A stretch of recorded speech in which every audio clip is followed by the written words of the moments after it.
சுவாமியே ஓ மரிகர சுதரானந்த சித்தனையன் ஐயப்ப சாமி தரணம். ஒவ்வொரு சனிக்கிழமையும் நம்ம காந்தினார் ஐயப்ப சாமி திருக்கோவில்ல கூட்டு பிரார்த்தனை நடந்துட்டு இருக்கு. இந்த கூட்டு பிரார்த்தனையுடைய மகத்துவம் எல்லோருடைய வாழ்விலும் சந்தோஷமும் வளமும் நலமும் கிடைக்கணும்னு தான் பகவானை வேண்டிட்டு இருக்கிறோம். அதை விட இன்னொரு புண்ணிய காரணம் என்னன்னா, உடம்பு சுகமா இருக்கணும், மனசு சுத்தமா இருக்கணுங்கிறதுக்காக தான் பகவானை வேண்டிட்டு இருக்கிறோம்.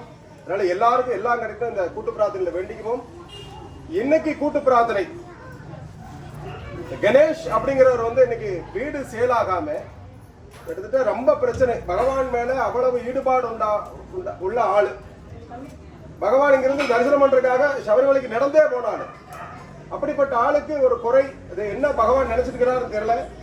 அவருக்கு வீடு சேலாகாம நிறைய கடன் பட்டு, அந்த வீடு சேலானா தான் அந்த இதுல இருந்து கடன் மீண்டு வரணும்னு கடைசி எல்லா வரைக்கும் போயிருக்கிறார்.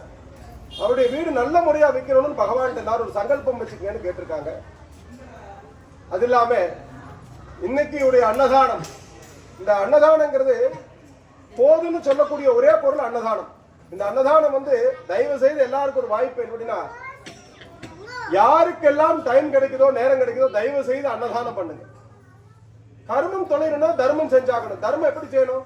யாராவது ஒருத்தர் வழியில 10 ரூபா கேட்டானா கொடுக்கறதுக்கு பேர் தர்மம் இல்லை. யாராவது ஒருத்தர் உதவி செய்யணும்னு எண்ணத்துனா வயிறு பசியோட வர்றவங்களுக்கு உங்களால முடிஞ்ச அன்னத்தை கொடுக்கணும். அந்த காலத்துல காலடிங்கிற ஒரு இடத்துல ஒரு சின்ன பையன் இருந்தார். வீடு வீடா தாசம் எடுத்து தான் அவங்க சாப்பிடுவாங்க. அவங்க என்ன பண்ணிட்டாங்க, வீடு ரொம்ப வறுமை அந்தனர். ஒவ்வொரு வீடுக்கு அவர் வயசு 12. அந்த வீடு வீடா போய் தாசம் எடுத்துட்டு அவங்க அம்மா உடல்நிலை சரியில்லை, அவங்க அப்பா தவறிட்டார்.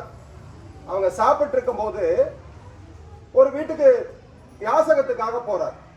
யாசகம் போய் கேட்கும் போது ரொம்ப வீடு குடிசை வீடு, ஏழ்மையான வீடு. அந்த வீட்டுக்கு அந்த முறை அவர் போய் அம்மா பிச்சாந்தி அப்படிங்கிறார்.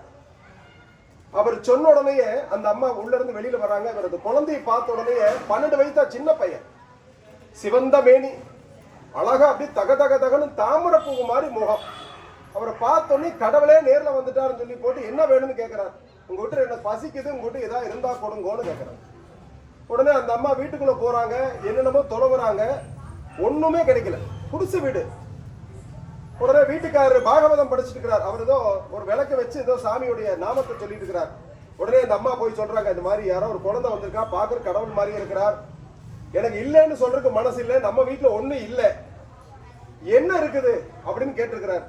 உடனே நான் அவர் சொல்றாரு, இந்த நெல்லிக்காய் ஒண்ணு கடிச்சிட்டு எப்போ அவங்க நெல்லிக்காய் சாப்பிடுவாங்களா, இந்த பெரிய நெல்லிக்காய் சாப்பிட்டுட்டு மேல வச்சிருக்கிறார். அந்த ஒரு நிறைய அந்த பானையெல்லாம் வச்சிருப்பாங்க, அந்த பானையில நெல்லிக்காய் இருக்கு, அதை எடுத்து கொடுன்னு சொல்லிக்கிறார். உடனே இந்த அம்மா போய் தொடர்ந்து பார்த்தா நெல்லிக்காய் கடிச்சிருக்கு.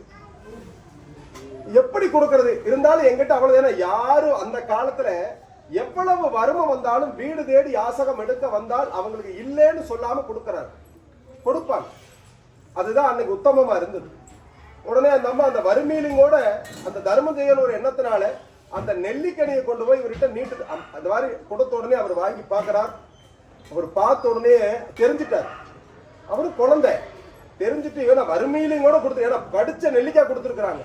உடனே ஏமா இது வேற நெல்லி இல்லையான்னு, எங்க வீட்டுல ஒரு பொருள் இல்லை, மன்னிக்கணும். அந்த பையன்கிட்ட கேட்கறாங்க அந்த அம்மா, என்ன மன்னிக்கணும், எங்க வீட்டுல எதுவும் இல்லை, ஆனா எனக்கு கொடுக்கணும், என்ன உன்னை வேண்டாம்னு சொல்லி வெறுங்கையோட அனுப்புறதுக்கு இல்லை, எங்களுக்கு நேரமே இந்த சாப்பாடு தான், இந்த நெல்லிக்காய் தான் எங்களுக்கு சாப்பாடு. எங்க வீட்டுக்காரர் கடிச்சிட்டு கொஞ்சம் வச்சு தண்ணி சாப்பிட்டுக்குவேன், தண்ணி இனிக்கும் நெல்லிக்காய் சாப்பிட்டு, அப்ப வயிறு நிறைஞ்ச மாதிரி ஆயிடும். அடுத்தது நான் ஒரு கடி கடிச்சிட்டு சாப்பிடுவேன், நீ இருக்கிறேங்கிறதுனால உனக்கு கொடுத்துருக்க, நீ இது சாப்பிடு, சாப்பிட்டு தண்ணி குடிச்சு உனக்கு பசி அடங்கிருங்கிறார். இவ்வளவு கஷ்டத்திலையும் கூட இந்த அம்மா கொடுக்குறாங்களே நினைச்சிட்டு அந்த குழந்தை பாடினார் ஒரு பாட்டு. அதுதான் கனகாதர ஸ்லோகம். அவர் பேர் ஆதிசங்கரன் அவர் கூப்பிடுவாங்க. இன்னைக்கும் காலடியில் போனீங்களா அவருடைய அந்த வீடெல்லாம் இருக்கு. ஆதிசங்கரர் இன்னைக்கு உலகம் முழுவதும், தமிழ்நா இந்தியா முழுவதும் தான் காலால நடந்து நிறைய சேத்திரங்களை எல்லாம் அவர் வச்சுக்க. ஆதிசங்கரர் காஞ்சி காமகோடி பீடம் இந்த மாதிரி நிறைய கோவில்கள் எல்லாம் அவங்க பிரதிஷ்டை பண்ணி நிறைய அனுஷ்டங்களை நிறைய சொல்லிக் கொடுத்துட்டு போயிருக்கிறார். அவர் கனகாதர ஸ்லோகம் பாடும் போது தங்க நெல்லிக்கனி அங்கிருந்து பொழிஞ்சுதான். எவ்வளவு ஒரு வலிமை! என்னன்னா இது தண்ணிக்கு நெல்லிக்கனி தங்கத்துல பொழிஞ்சதுக்கு காரணம் தன்னுடைய இருக்கிற நேர்மையில் இந்த கஷ்டகாலங்களிலும் கூட யாராவது கொடுத்து உதவணுங்கிறது. இந்த அன்னதானத்துக்கு அவ்வளவு பெரிய மகத்துவம் இருக்குதுன்னு சொல்லவும். அதனால எங்கனால ஒண்ணும் இல்லைங்க. நிறைய பேர் நினைப்பாங்க நிறைய கொண்டு போய் அப்படியே கோவில்ல கொடுத்தா அவங்களுக்கு நிறைய மரியாதை கொடுப்பாங்க. இதெல்லாம் மனிதர்களை மயக்கக்கூடிய வேலை. மனிதர்களை மயக்கலாம், உள்ள இருக்கிறவனை மயக்க முடியாது. அவன்லாம் உள்ளம் அறிந்து பொருளை வாங்குகிறவன். நீ கொண்டு வர ஒரு பிடி அவளை அதாவது குசேலனையும் கூட குபேரனாக்கக்கூடிய வல்லமை உன்னோட மனசாட்சி மனசுக்கு தான் இருக்குது. பகவான் கிட்ட பகட்டோ நடிப்போ இல்ல அவங்ககிட்ட ஏமாத்துற வேலையும் ஒரு துளி கூட நடக்காது. அதனாலதான் உள் உணர்வோட பக்தியோட நீ கொண்டு வர துளசி, ஒரு பிடி துளசியும் கூட பகவான் என்ன பண்ணுவார், 1000 அடி மாலைக்கு சமானமா பகவான் ஏத்துக்குவார். பகவான் என்ன எதிர்பார்க்கிறாருன்னா, ஆத்மார்த்தமா உண்மையா யாராவது வராங்களா, பக்தியோட வர்றாங்களா, பெரிய லிஸ்ட் கொண்டு வரக்கூடாது. உங்களுடைய நேரத்துக்கு கர்மாவளது என்னெல்லாம் கிடைக்கணும்னு பகவான் தீர்மானம் பண்ணிருக்கிறாரோ அதெல்லாம் அந்தந்த நேரத்துக்கு அந்தந்த செகண்ட்ல கிடைச்சிட்டே இருக்கு. நமக்கு தான் தெரியறது இல்லை. ஒரு வண்டியில போயிட்டு இருக்கோம், திடீர்னு பூனை குறுக்கால என்ன அபசகுணமா நினைக்கிறோம். அப்படி கிடையாது. அந்த காலத்துல சொல்லுவோம், ஒரு பூனை குறுக்கால போகுதுன்னா 2 செகண்ட் நின்றுட்டு போகணும்னு அர்த்தம். ஏன் 2 செகண்ட் நின்றுட்டு போகணும்னா, உங்களுக்கு அந்த நேரத்துல ஏதாவது ஒரு வில்லங்கம் இருக்கும். அந்த 2 செகண்ட் நேரம் அந்த வில்லங்கம் போயிடும். ஏன்னா என்னைக்குமே யம தர்மன் என்ன பண்ணுவான்னா, அவருடைய வேலைகள் செஞ்சுட்டே இருப்பாரு. யம தர்மராஜா அவர் ஏதோ கொடூரமான கடவுள் கிடையாது. அவருடைய வேலை செய்வார். நீங்க செஞ்ச தர்மம் ஏதோ ஒரு வழியில போன ரூபத்திலேயே ஏதோ ஒரு நாய் ரூபத்திலேயே உங்களை தடுத்து அந்த செகண்ட் உங்களுக்கு வழிகட்டு அந்த தள்ளி போயிடும். அதனால ஆத்மார்த்தமான உண்மையான பக்தியோட கடவுள்கிட்ட உண்மையான பக்தனாக அவங்ககிட்ட சேவகம் பண்ணுவோம். நீங்க எல்லாம் அன்னதானம், அதாவது அன்னதானத்தை பத்தி சொல்லணும்னா போதுன்னு சொல்லக்கூடிய ஒரே பொருள் அன்னதானம். அந்த அன்னதானம் செய்ய செய்ய உங்க கர்மா உங்களை விட்டு நிறைய போயிடும். தயவு செய்து நீங்க சாப்பிடும் போது காஞ்சி மகாபெரியவர் சொன்ன மாதிரி நீங்க எல்லாம் சமைக்கும் போது ஒரு பிடி அரிசி எடுத்து அன்னதானத்துக்கு வைங்க. ஒரு பிடி அரிசி பெருசா கொடுக்கணும் அவசியம் இல்ல. 30 நாளைக்கு 30 பிடி. அந்த பிடி அரிசி எங்க தரீங்கன்னா, எங்கெல்லாம் கோவில்ல அன்னதானம் பண்றாங்களோ அந்த இடத்துல கொண்டு கொடுங்க. இந்த ஐயப்பன் கோயிலே கொடுக்கணும் அவசியம் கிடையாது. உங்களுக்கு எங்க தோணுதோ ஆத்மார்த்தமா அந்த அன்னதானத்துக்கு கொண்டு அரிசி கொடுத்தீங்கன்னா உங்களுடைய பாவச்சுமை கொஞ்சம் கொஞ்சமாக கம்மியாகும். இது உண்மை, நிதர்சனமான உண்மை. தயவு செய்து உள் உணர்வோட அதை உணர முடியும். யாரோ சொல்லிட்டாங்க எல்லாம் தயவு செஞ்சு பண்ணாதீங்க. உங்களுக்கு நேரம் வரும்போ பகவான் கேட்டு வாங்கிக்குவார். ஆத்மார்த்தமா அன்னதானம் பண்ணுங்க.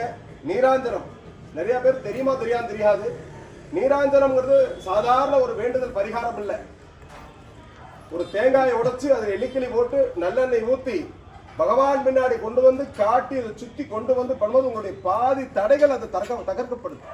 இது எல்லாம் அவரோட அனுமதி இருந்தா தான் செய்ய முடியும். எல்லாருனாலையும் செய்ய முடியாது. நிறைய பேர் சொல்லுவாங்க, இன்னைக்கு நான் செய்யணும்னு இருந்தேன் முடியல. நிறைய நானும் கூட நினைச்சிருக்கோம். அதனால ஒவ்வொரு காரியத்துக்கும் ஒவ்வொரு நேருக்கும் கண்டிப்பாக ஒரு காரணம் இருக்கு. அதனால நம்முடைய பகவான்கிட்ட அர்ப்பணம் பண்ணிட்டால் எல்லாம் அவன் பார்த்துக்குவான். சகல சௌகரியங்களும் கொடுக்கக்கூடிய தர்மசாஸ்தான் ஐயப்பானுக்கு பேரு. யார் எதை செஞ்சாலும் தர்ம நியாயப்படிதான் அவன் படியானது கொடுக்க போறான். அதனால பகவானுடைய நாமத்தை சொல்வோம். இன்னைக்கு அன்னதானம் ஒவ்வொரு வாரமும் ஒவ்வொருத்தரும் அன்னதானம் பண்ணிட்டு இருக்கிறாங்க. இன்னைக்கு அன்னதானம் பண்ணணுங்க நம்ம மதிப்புக்குரிய மனோகரன் வசந்தி அவர்கள் குடும்பத்தார். அவங்க இந்த வாரம் அன்னதானம் கொடுத்திருக்கிறாங்க. அவங்களுடைய வாழ்க்கையில என்னைக்குமே இந்த அன்னதானம் தடையில்லாமல் கொடுக்க பகவான் அனுகிரகம் தரணும். இந்த போதுங்கிற இந்த பாசிட்டிவான எனர்ஜி அவங்க குடும்பத்தையும் இல்ல அவங்க தொழில் பண்ற இடத்தையும் சரி அவங்கள சுத்தி இருக்கிறவங்க நல்லா வளமா நலமா வாழ வைக்கணும். கைகால் சுகத்தை கொடுக்கணும் பகவான் வேண்டிக்குவோம். இப்போ கூட்டு பிரார்த்தனை. எல்லாரும் ஆத்மார்த்தமா கண்ண முடிக்குங்க. இந்த சரணம்ங்கிறது சுவாமியே சரணமையப்பாங்கிறது சாதாரண வார்த்தை இல்லைங்க. நான் என்னை முழுவதுமாக உனக்கு அர்ப்பணம் செய்கிறேன், என்னை ஏற்றுக்கொள் பகவானேன்னு சொல்லக்கூடிய மிகப்பெரிய மந்திரம், தாரக மந்திரம். அதனால இந்த சுவாமியே சரணமையப்பாங்கிறது உள் உணர்வோட பக்தியோட நிர்தையோட பகவானை வேண்டுவோம்.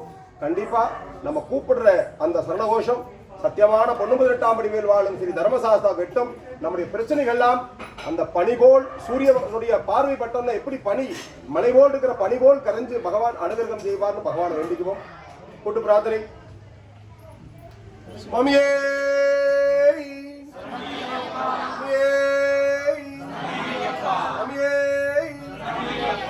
சுந்தரானந்த சித்தனையனையப்ப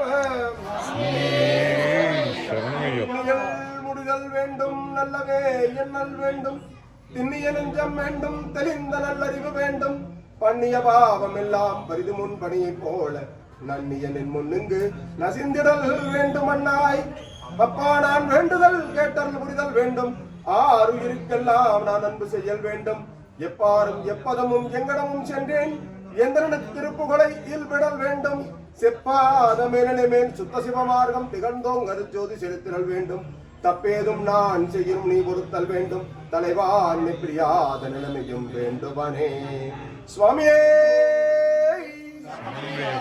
பிரதான பிரபுவே ஆண்டகோடி பிரம்மாண்ட நாயகனே ஆதிபராசத்தின் தவப்புதல்வனே அருள்மருமைக்கமான தெய்வமே வாழ்வளித்த வல்லலே இந்த வேண்டுதலை நிறைவேற்றி அருள்புரிய வேண்டும் பகவானே அவரேதும் செய்திருந்தால் மன்னித்தரல வேண்டும் பகவானே அவரேதும் செய்யாமல் என்ன தர வேண்டும் பகவானே நீதிபதியாக இருந்து நீதி வழங்கும் தெய்வமே தர்மத்திற்கு நாட்ட பிறந்த ஸ்ரீ தர்மசாஸ்தாவே காந்தி நகர்வாழ ஐயப்ப தெய்வமே சுவாமியே